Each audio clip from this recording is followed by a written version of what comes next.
देखिए, पता नहीं कि आजकल की महिलाओं को क्या हो गया है। जिधर आप सुनो तो कभी इस महिला ने अपने पति को मार दिया, इस महिला ने अपने बेटे को मार दिया, इस महिला ने अपने प्रेमी को मार दिया, तो इस महिला ने किसी पड़ोसी को मार दिया। आजकल महिलाएं कुछ ज्यादा ही कत्ल कर रही हैं। जी हाँ, मैं ऐसा क्यों कह रहा हूँ, वो आज की कहानी से आप थोड़ा समझने की कोशिश कीजिए, क्योंकि आजकल जो कत्ल की कातिल है वो महिलाएं ज्यादा हो रही है।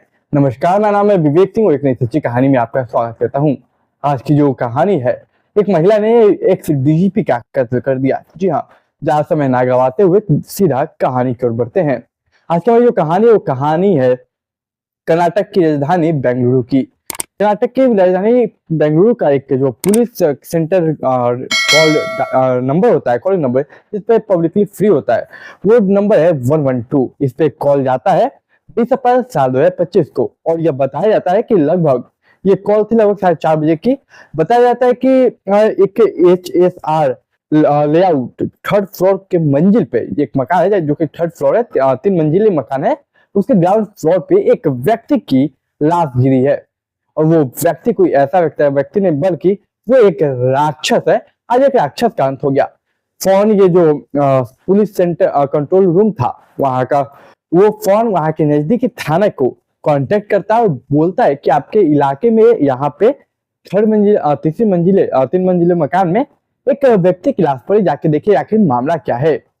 फोन वहां पे पुलिस पहुंचती है। 20 अप्रैल साल 2025 को ये वक्त लगभग 5 बज जाता है, 4:30 से 5 बजे के बीच का ये वक्त होता है। जैसे पुलिस जाती है तो देखती है, दरवाजा खटखटा के अंदर खुलती है तो एक लाश सामने दिखती है। वो लाश एक 68 साल के बुजुर्ग का था। अब सामने जब पुलिस देखते है, सामने एक चाकू पड़ा होता है, चाकू के साथ एक बोतल भी पड़ी हुई थी। वो देखने से एक बात क्लियर थी कि कत्ल करने में ये चाकू और बोतल का इस्तेमाल क्लियर हुआ है। अब पुलिस देखते ही सामने एक महिला बैठी हुई है। अब सवाल ये क्या कि महिला कौन है। इसके बाद पुलिस पता करने की कोशिश करती है कि ये व्यक्ति कौन है। जब पता करने की कोशिश करती है तो पता चलता है ये कोई आम व्यक्ति नहीं। सबसे पहले बिहार का एक जिला है चंपारण। चंपारण का एक थाना है पिपरासी थाना, जिसके अंतर्गत आने वाला एक गाँव परसोनी गाँव। यहाँ के रहने वाले एक शख्स जिसका नाम है ओम प्रकाश, जो कि अपने बिहार जिला से जन्म लिया उन्होंने। वहीं पे स्टार्टिंग में पढ़ाई की, फिर उच्च शिक्षा के लिए वो यूपी के BHU यानी कि बनारस हिंदू यूनिवर्सिटी में वो दाखिला लेते हैं। वहां से अपनी पढ़ाई कंप्लीट करने के बाद वो साल यूपीएससी की तैयारी करते हैं। यूपीएससी की तैयारी क्लियर करते करते 1981 में वो फाइनली यूपीएससी का एग्जाम क्लियर करते हैं। यूपीएससी के एग्जाम क्लियर करने के बाद 1981 में उन्हें IPS के तौर पे चुन लिया जाता है। इनकी जो पहली पोस्टिंग होती है वो कर्नाटक के ही एक जिला में होती है एज ए SP। इसके बाद उनका शादी वगैरह होता है। शादी से एक बेटा और एक बेटी। बेटी का नाम कृतिका और बेटे का नाम कार्तिक होता है। इसके बाद वक्त गुजरता है। 1 मार्च साल 2015 की बात है, जब कर्नाटक प्रदेश का सबसे उच्च ओहदा दिया जाता है उन्हें, यानी कि कर्नाटक का DGP बना दिया जाता है। DGP एक पुलिस लाइन में एक ऐसा पोस्ट है जो कि सर्वश्रेष्ठ है। जैसे पॉलिटिक्स की बात करूँ तो CM होते हैं एक स्टेट के सबसे ज्यादा पावरफुल इंसान, गवर्नर भी होते हैं लेकिन वो भी होते हैं। तो वैसे DGP से बड़ा कोई पोस्ट नहीं होता है कोई भी पुलिस लाइन में। इसके बाद वक्त गुजरता है। तारीख थी 31 मार्च साल 2017। 31 मार्च साल 2017 को वो रिटायर हो जाते हैं। वो अपने प्रकार पूरा कर लेते हैं। वक्त गुजरता है। इसके बाद 20 अप्रैल साल 2025 को ऐसा खबर आती है पुलिस के पास। वो जाके चेक करते हुए पता चलता है कि ये कोई और नहीं, कर्नाटक प्रदेश के एक DGP रह चुके हैं। चौंक जाते हैं। इसके बाद इन्वेस्टिगेशन आगे बढ़ती है। इन्वेस्टिगेशन के दौरान जो बात पता चलती है वो मानो कि हैरान कर देती है। इन्वेस्टिगेशन के दौरान ये पता चलता है कि 20 अप्रैल साल 2025 की बात है, तकरीबन 1 से 1:30 बजे का समय है। 1 से 1:30 बजे के समय होता क्या है कि घर पे मछली वगैरह बनी हुई थी, खाना वगैरह बना हुआ था। उस वक्त घर पे उनकी बीवी मौजूद थी जिनका नाम पल्लवी, उनकी बेटी कृति, वो लोग मौजूद थे, और उनके एक्स DGP ओम प्रकाश मौजूद थे। होता क्या है कि लोग खाना पीना, ओम प्रकाश खाने के लिए बैठते हैं, 2 तरह की मछली, तो उन्हें मछली दी जाती है। खाते खाते होता क्या कि उनकी जो पत्नी पल्लवी थी वो अचानक से मिर्ची पाउडर होता है वो उनकी आंखों में छक देती है। इसका वो जो एक्स DGP थे वो ओम प्रकाश, वो इधर उधर भागने लगते हैं।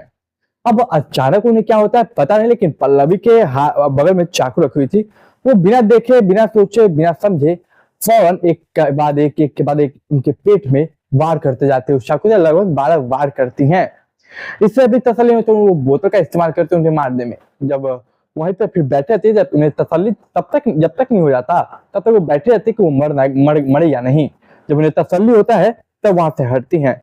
मीडिया रिपोर्ट के अनुसार ये भी बताया जाता है कि इस कत्ल में वो अकेले नहीं बल्कि उनकी बेटी कृति भी उस वक्त घर में मौजूद थी। इसके बाद इसी बीच उनका इस इन्वेस्टिगेशन के दौरान सब जब राज खुलता है, उनका बेटा कार्तिक का जो कि लगभग 40 साल का था, वो कहीं और काम करता था। एक पड़ोसी है, वो पड़ोसी उनके बेटे को ये संदेश पहुंचा देता है पिता का कत्ल हो चुका है, उनकी लाश यहाँ पड़ी है। फौरन वो बेटा भागते हुए आता है, पुलिस ने उसे भी इंक्वायरी करती है। तब जो बातें पता चलती है वो चौंका देती है। तो ये कार्तिक एक 40 साल का शख्स है जो कि मतलब ओम प्रकाश का बेटा है, कोई शख्स नहीं, ओम प्रकाश का बेटा है जो कि कोई काम करता था। वो जैसे खबर मिलती है वो फौरन भागाता है। वो जो अपने बयान में दर्ज करवाता है वो सभी को हैरान कर देता है। वो दर्ज ये करवाता है कि मेरे घर में जो मेरी माँ है वो अक्सर मेरे पिता से कलेश करते रहती है, कभी इस बात को लेके कभी उस बात को लेके, कभी अपने मेरे पिता पे शक करते तो कभी ये तो कभी वो।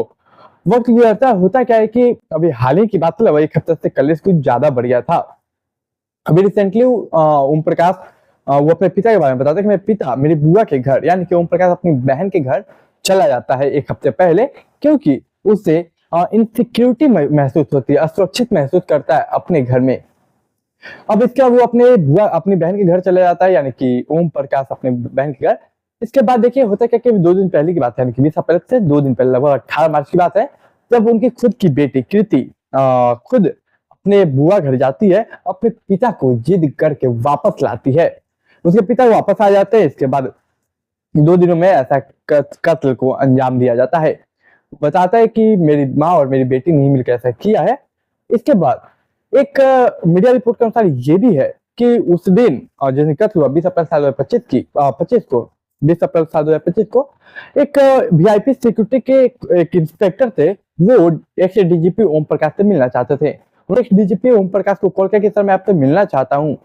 तो जो बात ओम प्रकाश ने कही वो सुन के हैरान हो जाइएगा। ओम प्रकाश ने कहा कि अभी मत आओ, मेरी बीवी इस वक्त घर पे है, मैं कुछ बात नहीं कर पाऊंगा। उस इंस्पेक्टर का नाम श्रीनिवास था। अब श्रीनिवास जब से सुनता है वो फोन फिर रख देता है बातें करके, बोलता है ठीक है सर, आपका जैसी इच्छा। देखिए ये थी आज की हमारी कत्ल की कहानी। इन्वेस्टिगेशन अभी भी जारी है। हालांकि माँ और बेटी दोनों को इस कत्ल के जुर्म में भी गिरफ्तार कर लिया गया, लेकिन अभी तक ये प्रूफ नहीं हो पाया है। लेकिन जो मीडिया रिपोर्ट दावा करती है उसके हिसाब से अभी कातिल वही है। देखिए पता चलता है इस इन्वेस्टिगेशन के दौरान कि जो कार्तिक की माँ है वो एक बीमारी से ग्रसित है। ये बीमारी का नाम मुझे माफ किया ध्यान नहीं, लेकिन उस बीमारी की कुछ लक्षण है जो मैं आपको बताना चाहूंगा। उस बीमारी की लक्षण ये है कि सबसे पहले इंसान वो चीजें कल्पना करने लगता है, वो आवाजें सुनने लगता है जो कि इस दुनिया में एग्जिस्ट ही नहीं करता। दूसरा कि कई बार होता क्या है कि उन्हें लगता है, जिसको बीमारी होती है उसके लक्षण है, उन्हें लगता है कि उनका कोई दुश्मन है, कोई उन्हें मारना चाहता है, कोई उन्हें हार्म पहुंचाना चाहता है। ऐसे ही अक्सर उनकी माँ यानी कि पल्लवी को ये सब चीजें आती, कभी कभी वो खुद में ही बड़बड़ाती। उन्हें लगता है कि उन्हें कोई मारना चाहता, कोई और नहीं, उनका खुद के पति मारना चाहते हैं। इसी चीज को लेकर उन्होंने कुछ महीने पहले सोशल मीडिया पे एक पोस्ट भी किया था कि मैं अपने पति से असुरक्षित हूँ, मुझे लगता है कि मेरे पति कभी मार सकते हैं मुझे। ये पोस्ट उन्होंने सोशल मीडिया पे कुछ महीने पहले ही किया था। इसके बाद ऐसे कुछ और लक्षण है जिसमें खुद इंसान वो आवाजें सुनता है, उस इंसानों को देखता है जो कि असल में धरती पे या फिर इस दुनिया में एग्जिस्ट ही नहीं करते। और ये उन्हीं बीमारी से ग्रसित थी और इनके इलाज में लगभग लाखों रुपए खर्च हो गए और ये इलाज काफी समय से इनका चल रहा था। तो देखिए यही थी आज की हमारी कहानी। उम्मीद करता हूँ आपको कहानी पसंद आई। ये कहानी सुनाने का उद्देश्य किसी को डराना या परेशान करना नहीं, केवल समाज में जागरूकता फैलाना है। मैं आशा करता हूँ कि आपको आज की कहानी अच्छी लगी होगी। चैनल पर नए तो चैनल को सब्सक्राइब कीजिए, वीडियो को लाइक कीजिए, शेयर कीजिए, कमेंट कीजिए। मैं मिलूंगा एक नई कहानी में, तब तक के लिए आप मुझे इजाजत दीजिए।